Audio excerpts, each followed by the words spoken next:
બોટાદના પાળિયાદ રોડ પર રહેતા કોન્ટ્રાક્ટરના ઘર પર ફરીવાર પથ્થરમારો કરાયો હોવાની ઘટના સામે આવી। ગત મોડી રાત્રિના સમયે 4 જેટલા શખ્સોએ કોન્ટ્રાક્ટર હિતેશ ગોરેચાના ઘર પર કર્યો પથ્થરમારો। બોટાદના કોન્ટ્રાક્ટર હિતેશ ગોરેચા અને તેનો પરિવાર સૂતો હતો તે દરમિયાન ધડાધડ પથ્થરમારો થતા પરિવાર ભયના ઓથાર હેઠળ આવી ગયો। અગાઉ તારીખ 20 નવેમ્બરે કોન્ટ્રાક્ટરના ઘર પર પથ્થરમારો થયો હતો તે દરમિયાન પોલીસ ફરિયાદ પણ નોંધાવી હતી। જાવેદ કુરેશી, હેમુભાઈ મકવાણા સહિત 4 શખ્સોએ પૈસાની લેતીદેતીમાં ઘર પર આવી પથ્થરમારાથી હુમલો કર્યાની નોંધાવી હતી ફરિયાદ। પોલીસને અનેકવાર રજૂઆત કરી છે, ફરિયાદ પણ કરી છે, તેમ છતાં કોઈ પગલાં લેવાતા ન હોવાના કોન્ટ્રાક્ટરે કર્યા આક્ષેપો। ગઈકાલે મોડી રાત્રિના થયેલ પથ્થરમારાની ઘટના સીસીટીવીમાં થઈ કે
છાપ માર્યું હતું પહેલા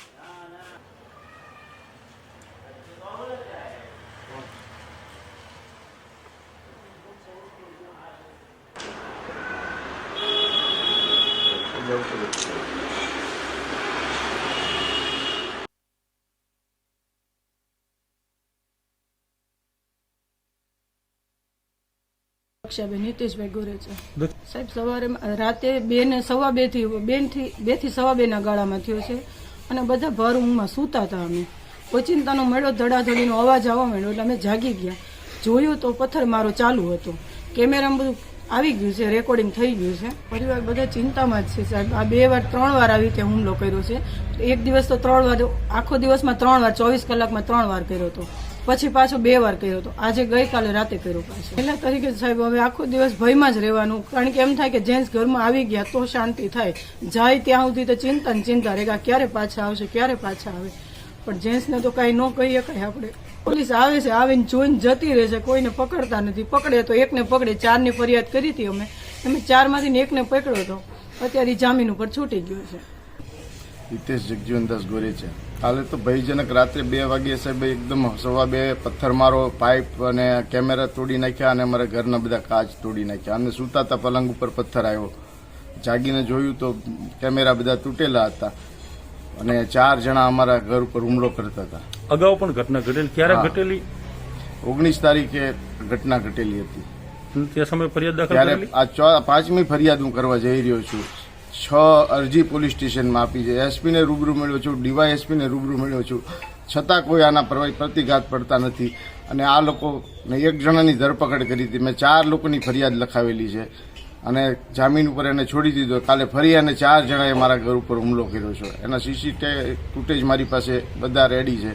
પોલીસ માગે ત્યારે હું આપવા તૈયાર છું। ના, આવી કોઈ પણ પૈસાની લેતી દેતી નથી। આજથી 5 વર્ષ પહેલા મારા છોકરાના જૂના વહીવટો હતા, એ મેં પૂરા કરાવેલા અને એના હેમુનું ને એના બાપાનું લખાણ છે મારી પાસે। આ અત્યારે ખંડણી માગે છે મારી પાસે, કોઈ પણ જાતની પૈસાની લેતી દેતી નથી। કેટલા રૂપિયા માગે છે તમારી પાસે? 15 થી 20 લાખ રૂપિયાની ખંડણીની માંગ કરે છે।